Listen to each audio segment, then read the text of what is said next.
5월 30일 저희들에게 주신 하나님 말씀 시편 82편 말씀입니다. 하나님은 신들의 모임 가운데 서시며 하나님은 그들 가운데서 재판하시느니라. 너희가 불공평한 판단을 하며 악인의 낫보기를 언제까지 하려느냐. 셀라. 가난한 자와 고아를 위하여 판단하며 곤란한 자와 빈궁한 자에게 공의를 베풀지며 가난한 자와 궁핍한 자를 구원하여 악인들의 손에서 건질지니라 하시는도다. 그들은 알지도 못하고 깨닫지도 못하여 흑암 중에 왕래하니 땅의 모든 터가 흔들리도다. 내가 말하기를 너희는 신들이며 다 지존자의 아들들이라 하였으나 그러나 너희는 사람처럼 죽으며 고간의 하나같이 넘어지리로다. 하나님이여 일어나사 세상을 심판하소서. 모든 나라가 주의 소유이기 때문이니이다. 아멘. 하나님의 사람이 갖춰야 될 덕목, 공의라는 제목으로 오늘 아침 말씀 전합니다. 스포츠 경기에서 경기 흐름에 찬물을 끼얹는 상황을 꼽으라면 심판의 오심 혹은 심판의 공정하지 않은 경기 운영을 꼽을 수 있을 것 같습니다.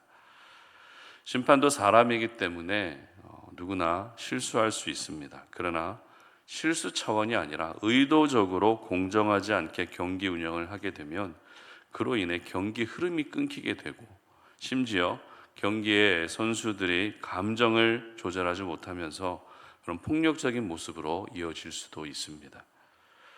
또한 우리 사회 안에서 쉽게 볼 수 있는 일들 중에 지은 죄에 대해서 형량이 생각보다 가볍게 나오는 일이 있습니다. 법을 잘 모르는 사람도 상식적으로 도저히 납득이 가지 않는 재판 결과는 주로 기득권층에게 특혜처럼 여겨질 정도로 오랜 시간 지속되어 온 우리 사회의 어두운 한 면입니다. 그리고 개인이 기업을 상대로 소송을 하게 되면 어떻습니까? 거의 패소하게 됩니다. 왜냐하면 기업들은 대형 로펌을 끼고 있기 때문에 개인의 힘으로 대형 로펌을 이기기란 흔히 말하는 계란으로 바위치기에 불과하다는 것입니다. 그러고 보면 공정하지 않은 재판, 공의롭지 않은 판단으로 인해 피해를 보는 사람들은 대부분 서민들처럼 약하고 가난한 사람들이기 때문에 우리의 마음에 더 안타까움이 생기는 것 같습니다. 그런데 오늘 우리가 살펴보게 될 시편 82편도 바로 오늘날 우리 사회 안에 계속되어 온 공정하지 못한 그런 사회적 폐단을 잘 보여주고 있습니다. 시편 82편의 저자는 아삽인데요. 표제가 아삽의 시로 되어 있는 경우는 대부분 다윗 시대에 살았던 아삽을 가리키거나 아니면 다윗 이후의 시대에 활동했던 아삽의 후손을 가리킨다고 볼 수 있습니다. 특별히 오늘 본문의 전반적인 내용이 불공정한 판단을 내리는 재판관들과 통치자들을 심판해 주시기를 바라는 목적으로 기록되어 있다는 것을 참고할 때 다윗이 다스리던 시대가 배경이라는 것을 우리는 짐작할 수 있습니다. 그래도 여러분, 다윗이 다스리던 시대는 어떤 시대였습니까? 가장 하나님의 공의와 정의가 살아있는 시대 아니었습니까? 그러나 그런 시대조차도 공의롭지 못한 사람들이 있었다는 것을 정말 우리의 마음을 더욱더 불편하게 하고 힘들게 하죠. 다윗 이후의 시대도 역시 공의롭지 못한 사람들이 늘 있어 왔다는 것입니다. 이처럼 하나님의 공의에 위배되는 행동을 하는 사람들은 시대를 불문하고 늘 있어 왔던 것 같습니다. 따라서 오늘날 우리 시대에도 하나님의 공의에 반하는 행동을 하는 사람들이 있을 수밖에 없다는 그런 결론이 나오게 됩니다. 분명 이러한 사회적 모습은 그래도 공의롭게 살기를 원하고 정의롭게 살기를 원하는 사람들의 마음을 더 힘들게 하는 것이죠.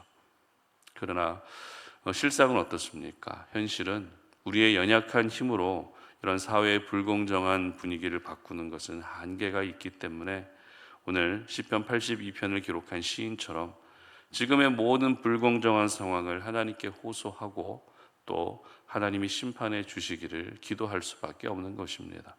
그러므로 점점 하나님의 공의와 정의가 사라지고 있는 시대를 살면서 시대를 탓하고 누군가를 정죄하기보다 하나님께 기도하는 것이 이 어두운 시대를 살아낼 수 있는 성경에서 말하는 방법이라는 것을 오늘 이 아침에 기억할 수 있었으면 좋겠습니다. 먼저 1절 말씀 보시기 바랍니다. 하나님은 신들의 모임 가운데에 서시며 하나님은 그들 가운데에서 재판하시느니라. 자, 그리고 6절도 보십시오. 내가 말하기를 너희는 신들이며 다 지존자의 아들들이라 하였으나. 자, 이 두 말씀에서 특이할 만한 표현은 바로 신들의 모임, 신들이라고 하는 표현입니다. 여기에서 말하는 신들이란 바로 세상 속에서 공정하지 않은 재판을 일삼는 통치자들과 재판관들을 가리키고 있습니다. 그렇다면 이들을 향해서 단순한 지도자, 통치자 이렇게 지칭하지 않고 신들이라고 하는 상위급으로 표현하고 있는 이유가 뭘까요? 그 이유는 바로 고대 사회에서는 통치자들과 재판관들을 단순히 지도자 개념, 사람의 개념이 아니라 신들의 대리자처럼 여기는 관습이 있었기 때문입니다. 따라서 이들이 내린 결정은 신이 내린 결정처럼 여겨졌다는 것입니다. 그러나 문제는 아무리 신이 내린 결정이라고 하지만 그 결정의 상당수가 정의롭지 못하고 또 공의롭지 못했기 때문에 이로 인해 피해를 입는 사람들이 점점 많아지고 있었던 것입니다. 그래서 시인은 만왕의 왕이시며 모든 신 중에 참 신이신 하나님께 신들의 회의를 주최하셔서 공정하지 못한 재판을 일삼는 가짜 신들, 신들의 대리자들을 심판해 주시기를 요청했던 것입니다. 그리고 공정하지 못한 심판으로 피해를 입고 있었던 사람들도 언급하고 있는데요. 3절과 4절 보시기 바랍니다. 가난한 자와 고아를 위하여 판단하며 곤란한 자와 빈궁한 자에게 공의를 베풀치며 가난한 자와 궁핍한 자를 구원하여 악인들의 손에서 건질지니라 하시는도다. 아멘. 바로 가난한 자와 고아와 그리고 곤란한 자와 빈궁한 자, 궁핍한 자 이런 사람들이 바로 피해를 입고 있었던 취약 계층이었던 것입니다. 이스라엘 역사를 보게 되면 하나님은 언제나 가난하고 소외된 이웃을 향한 배려와 사랑을 항상 강조하셨습니다. 결국 많이 가진 자들도 많이 가질 수 있게 하신 이유도 역시 가난하고 궁핍한 자들을 돕기 위함이었다는 것입니다. 그러나 많이 가진 자들은 오히려 약자들을 보호할 생각을 하지 않습니다. 약자들의 마지막 남은 것까지도 강탈하고 약탈하는 그런 악행을 저질러 왔습니다. 이러한 상황에서 약자들이 억울함을 호소할 대상은 재판관들, 통치자들밖에 없었던 것이죠. 하지만 그들 역시 어떻게 하고 있었습니까? 약자들 앞에서 공의롭지 못한 판결을 내리면서 약자들을 더 힘들게 하는 죄를 범하고 있었던 것입니다. 이것이 바로 오늘 시편 82편이 기록될 당시 사회의 모습이었던 것입니다. 그렇다면 시인이 하나님께 불의한 재판관들을 심판해 주시기를 요청할 수 있었던 이유가 무엇일까요? 그 이유는 8절 말씀에 잘 기록되어 있는데요. 함께 읽어봅니다. 하나님이여 일어나사 세상을 심판하소서. 모든 나라가 주의 소유이기 때문입니다. 아멘. 바로 하나님이 이 세상을 심판하실 수 있는 권한을 가진 분이시기 때문입니다. 이 말을 바꾸어 말하면 신들의 대리자로 추앙받고 있던 세상의 통치자들과 재판관들은 공의롭지 못하지만 하나님은 가장 공의로운 분이라는 것입니다. 하나님이 공의로우시기 때문에 공의롭지 못한 자들을 심판하실 수 있는 것입니다. 특별히 저희들은 공의롭지 못한 통치자들을 심판해 주시기를 요청했던 시인의 마음을 통해서 알게 되는 중요한 사실이 있습니다. 그것은 바로 공의를 행하며 사는 것은 절대 불가능한 일이 아니라는 것입니다. 생각해 보십시오. 공의롭게 재판하고 공의를 행하는 것이 전혀 불가능한 일이라면 그들을 심판해 달라는 것은 모순 아니겠습니까? 어차피 불가능한데 심판할 필요가 없지 않겠습니까? 하지만 시인은 당당하게 그들을 심판해 달라고 요청하고 있습니다. 왜입니까? 할 수 있는데도 하지 않았기 때문입니다. 해야 됨에도 불구하고 할 생각이 전혀 없었기 때문입니다.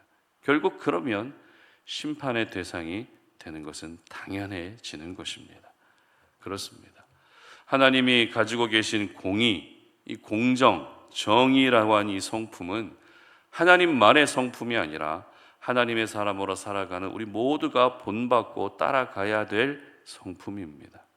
하나님만 공의롭게 행하시는 것이 아니라 저희들 역시 이 땅을 살아가면서 공의롭고 정의롭게 살 수 있어야 되는 것입니다. 먼저는 통치자와 재판관과 같이 리더십의 자리에 있는 사람들이 공의의 성품을 가질 수 있어야 되겠죠. 그리고 더 나아가서 내가 굳이 리더십의 자리에 있지 않더라 할지라도 하나님의 자녀로 부름받았다면 누구나 공의의 성품을 가지고 살아야 되는 것입니다. 따라서 예수 믿고 구원받은 사람으로서 오늘 주어진 삶을 살아갈 때 우리 모습 속에서 반드시 보여져야 될 모습은 바로 공의의 모습인 것입니다. 공의는 차별하지 않는 것입니다. 공의는 약자들에게 고통을 주지 않는 것입니다. 공의는 여기서는 이렇게 저기서는 저렇게 일관적이지 않는 모습으로 살아가지 않는 것입니다. 공의는 내게 유익이 되는 사람에게는 잘하고 그렇지 않은 사람에게는 막대하는 것이 절대 아닙니다. 차별 없이 구원의 은혜를 베풀어 주신 하나님의 사랑이 바로 공의의 모범 답안인 것입니다. 바라기는 하나님의 사람으로서 이 공의라고 하는 성품, 공정이라고 하는 덕목을 절대 잊지 않으셨으면 좋겠습니다. 그래서 저와 여러분을 통해서 공의의 하나님, 공정의 하나님이 분명하게 보여질 수 있게 하시고, 공의롭지 못한 상황 때문에 우리가 억울함에 처할 때가 있지만 그런 상황에서도 모든 피해를 막아주시는 공의로우신 하나님의 은혜를 경험하는 우리 모두의 삶이 될 수 있기를 주님 이름으로 축복합니다. 함께 기도하겠습니다. 하나님 감사합니다. 오늘도 우리가 주님의 거룩한 말씀을 통해서 오늘 이 하루 우리가 배우고 본받아야 될 하나님의 성품이 바로 공의의 성품이라는 것을 기억합니다. 그리고 우리가 이 땅을 살아가면서 공의롭지 못한 판단과 결정 때문에 우리가 피해를 당하고 억울함을 입는 가운데에서도 우리를 살려주시고 모든 상황을 가장 정의롭게 해결해 주시는 하나님의 은혜를 구합니다. 내 힘으로는 그것이 어렵지만 정의의 하나님, 공의의 하나님이 오늘도 우리의 삶 가운데 찾아오시고 간섭해 주셔서 공의롭지 못한 어두운 이 사회의 모든 부분들을 하나님의 공의와 정의로 바꾸어 주시고, 하나님 특별히 연약하고 힘들고 가난하고 소외된 그런 사람들이 공의롭지 못한 이 사회의 어두운 속에서도 무너지지 않도록 우리의 믿음과 우리의 삶을 지켜 주시옵소서. 그래서 오늘 하루가 공의로운 하나님의 은혜를 더 깊이 경험하는 그런 삶이 될 수 있도록 도와주시옵소서. 감사드리며 예수님의 이름으로 기도드립니다. 아멘.